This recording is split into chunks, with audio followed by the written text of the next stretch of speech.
Maybe you've got pets at home, maybe a dog, a cat following you around. Or maybe you're just someone who likes to be prepared. Hmm. Today, we're doing a deep dive into something that sounds a bit technical, maybe. Beta blocker Yeah, toxicosis. it does sound like a mouthful. Right. But it's really important if you have dogs or pets. It's about what happens when they accidentally get into these specific medications. Exactly. And these beta blockers, they're actually used in veterinary medicine too. They're class 2 antidysrhythmics, basically. Oh, really? So vets prescribe them? Yeah, sometimes for heart conditions, like certain cardiomyopathies in cats, or for high blood pressure, fast heart rates in dogs and cats. So they might even be in your house for your pet. Ah, okay. So the risk isn't just human medication. That makes sense. Right. The danger comes with accidental ingestion, getting too much of it. Got it. So that's our mission today, then, to really unpack what happens, what signs you should look out for, and importantly, what vets can actually do about it. We've gone through the details to pull out the key stuff for you. Great. So let's start with the basics. How do these beta blockers actually work? You mentioned receptors. Yeah, so fundamentally they interact with two main types, beta 1 and beta 2 receptors. Think of beta 1 receptors as being primarily in the heart, Okay, heart. and eyes, kidneys too, a bit, but mainly heart. When these are blocked, the big effect is it slows the heart rate down. Bradycardia. Bradycardia, slow heart rate. Got it. And beta 2, where are they? Beta 2 are more widespread. Bronchial smooth muscle, so the airways in the lungs. Lungs, okay. Also the GI tract, pancreas, liver, skeletal muscle, and importantly, the smooth muscle and blood vessels. So blocking those causes different problems. Right. Blocking beta 2 can lead to tightening of those airways. That's bronchospasm, difficulty breathing. And it can cause blood vessels to relax or dilate. Which would lower blood pressure. Exactly. Vasodilation leading to hypotension or low blood pressure. So it's not just one thing. Blocking these receptors affects multiple body systems. Precisely. The cardiovascular system is usually front and center, the slow heart rate, the low blood pressure. Mm-hmm. But respiratory is a big one too because of that bronchospasm risk. And you mentioned other systems. Yeah, the nervous system can be involved. Yeah. You might see like decreased mentation, the pet seems sleepy, maybe out of it, even seizures in severe cases. Wow, okay. And then endocrine and metabolic effects too. Mm-hmm. Low blood sugar, hypoglycemia is possible. Yeah. And metabolic acidosis, often because the circulation isn't great. That's a lot going on. So who's most at risk? Like, are certain breeds more susceptible or age? You know, the information suggests it's pretty equal opportunity, unfortunately. Yeah. Both dogs and cats seem equally affected. Uh-huh. And there's no specific breed, age, or sex predisposition that stands out. It really just comes down to exposure. Exposure meaning just getting hold of the pills. Exactly. Accidental ingestion is the main culprit. Maybe a pet owner gives too much by mistake, but far more often it's the pet finding medication that wasn't secured properly. Right. Counter surfing, drop pills, bottle left open. All of that. And this is so crucial for you listening. Whether the meds are for you or your pet, they have to be stored safely. Think high shelves, closed cabinets, Absolutely. Like Fort Knox for pills, as you said. Prevention is key. But, okay, let's say the worst happens. What are the specific signs? The red flags. Okay, key clinical signs to watch for. Yeah. Definitely that slow heart rate, the bradycardia, and low blood pressure, hypotension. Those are very common. Slow heart, low pressure. What else? You might see issues with the heart's electrical conduction, something called AV block on ECG, neurologically, decreased mental alertness, like we mentioned, lethargy, confusion, Okay. and then respiratory signs, difficulty breathing, maybe wheezing sounds, that's the bronchospasm, Yeah. and in the really severe intoxications, seizures, coma, and sadly, death is possible. Those sound serious. Now, could other things cause similar signs? How does a vet differentiate? That's a really important point. These signs aren't unique to beta blockers, so the vet has to consider other possibilities, what we call differential diagnoses. Like what? Well, overdoses of other heart meds, for instance. Calcium channel blockers can look similar. Digoxin overdoses, too. Okay. Even overdoses of certain sedatives, like opioids or baclofen. Sometimes underlying heart problems, like sick sinus syndrome, or even conditions like really high potassium levels, or severe shock or sepsis can present with some overlap. So it's complicated. Diagnosis isn't always straightforward. Definitely not. It really highlights why getting to a vet quickly for a proper workup is critical if you suspect any kind of poisoning or serious illness. Makes sense. So what tests might the vet run to help figure things out? Blood work is usually a starting point, In beta blocker cases, they might find low blood sugar hypoglycemia, Right. possibly low potassium hypokalemia, signs of kidney stress, what we call azotemia, and sometimes elevated liver enzymes, maybe from poor blood flow. Okay, blood tests cover a lot.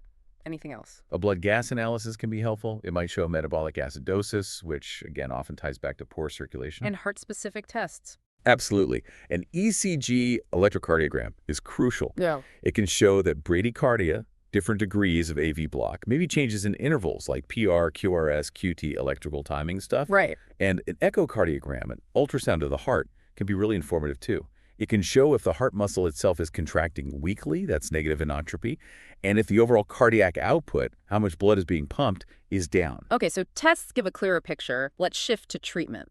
If you suspect your pet got into beta blockers, what's the first step? Time is critical, right? Absolutely. Speed is essential. If the ingestion was very recent, say, within the last couple of hours, and the pet is still alert and acting normally, the vet might recommend inducing vomiting. At home? Sometimes. Yeah. But always call your vet or an animal poison control center first. Don't just do it without guidance. Good advice. What if it's been longer or the pet is already showing signs? Vomiting isn't an option then. Probably not. Or it might be less effective. In that case, or if a really large amount was ingested, the vet might perform gastric lavage. Stomach pumping, basically. Yeah, washing out the stomach. And for those tricky sustained release or extended release tablets. The ones that dissolve slowly. Right. They might consider something called whole bowel irrigation to try and flush the pills through the digestive tract faster. Okay. And you mentioned IVs. Yes, managing these cases often requires pretty intensive care. Placing a central intravenous line is often necessary. Why central? It allows for better monitoring, like continuous blood pressure, and makes it easier to administer fluids and the specific medications we'll talk about, like glucose during high-dose insulin therapy. Ah, okay. You mentioned IV fluids for low blood pressure earlier. Can you give us an idea of the amounts? Sure. For that initial stabilization, they'll usually give IV fluid boluses. For cats, it might be something like 10 to 20 milliliters per kilogram of body weight, given over maybe 15-30 minutes. And dogs. A bit more usually, maybe 20 to 30 mils per kilo over a similar time frame. But the vet adjusts based on the individual pet's needs, of course. Got it. Okay, specific treatments. Activated charcoal. How does that help?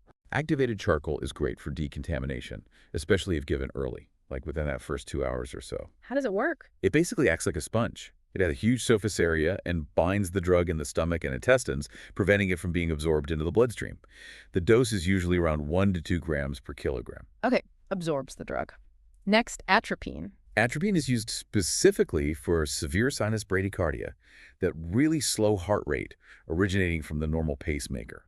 It works by blocking certain nerve signals that slow the heart. Dose. It's a small dose, usually 0.02 to 0.04 milligrams per kilogram, given IV. Right. Now this next one sounds different. Intravenous fat emulsion, IFE, using fat. Yeah, it's a really interesting therapy. IFE is particularly useful for drugs that are lipid-soluble or fat-loving, and some beta blockers are. So how does fat help? There are a few proposed ideas. One main theory is the lipid sink effect. The fat emulsion in the blood literally pulls the fat-soluble drug out of the tissues and traps it within the fat particles in the bloodstream. Huh. Like sequestering it away. Exactly. Makes it less available to cause harm. Plus, the fatty acids might provide direct energy for the struggling heart muscle. Interesting. And there's some thought it might help increase calcium within the heart cells, which improves contraction strength. Wow. How is it given? It usually starts with a bolus, a quick injection of a 20% solution, maybe 1.5 mils per kilo HAV, over about a minute. Okay. And that's typically followed by a continuous infusion of CRI at a slower rate, like 0.25 mils per kilo per minute for maybe 30 to 60 minutes. Sometimes the bolus is repeated. Okay, IFE. Now, the next one is maybe even more surprising. High-dose insulin, HDI, with glucose.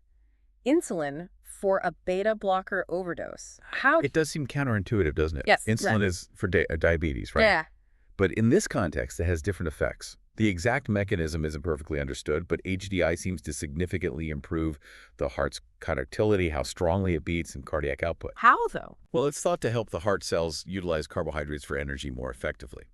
But maybe more importantly, it seems to drive calcium into the heart muscle cells. And calcium makes the muscle contract harder. Exactly. So you get better heart function, better circulation, often without drastically increasing the heart rate or blood pressure itself, which is beneficial here. Fascinating.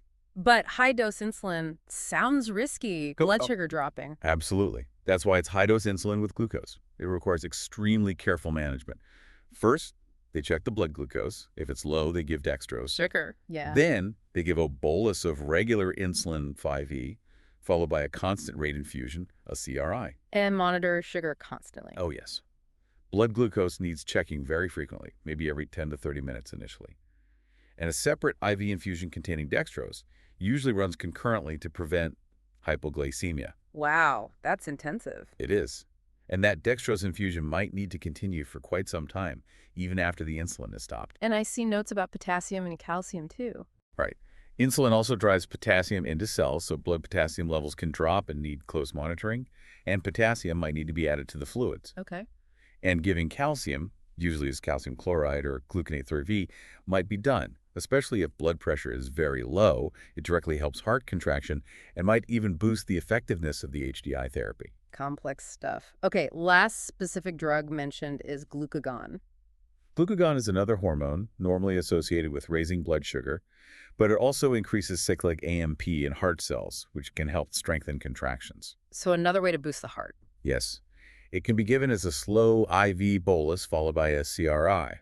However, the consensus seems to be it might not be quite as reliably effective as IFE or HDI in these specific cases. Okay, good to know the options. Are there any treatments that should be avoided? Things that might make it worse? That's a good question.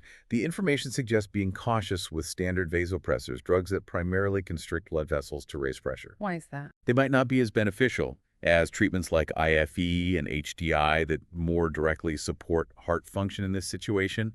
And there's a concern they could potentially make the heart less responsive to those better therapies. Interesting distinction. So after the immediate crisis, what's the follow-up? How long do they need monitoring? Monitoring needs to continue for a while. For immediate-release beta blockers, expect at least 8 hours of close observation after things seem stable. And longer for the slow-release one? Definitely. For extended release or sustained release types, monitoring might need to extend up to 24 hours, sometimes even longer, because the drug is still being absorbed. And what are they monitoring during that time? The key things: heart rate and rhythm via ECG, blood pressure, potassium levels, and blood glucose, especially if HDI was used. Right. Are there any potential long-term complications to worry about, even if they recover initially? The main concern would be organ damage, especially to the kidneys or liver. If the pet experienced a prolonged period of severe hypotension, very low blood pressure during the toxicosis, lack of blood flow can injure those organs. Makes sense. So pulling it all together, what's the general outlook, the prognosis? It really hinges on a few factors: how much drug was ingested, how quickly treatment was started, and how well the individual pet responds. And the timing of symptoms. Generally, for immediate-release pills, you'll see signs within about 6 hours. For the extended-release ones, it can be delayed, sometimes up to 24 hours. And the main signs, again, are? That bradycardia and hypotension are hallmarks.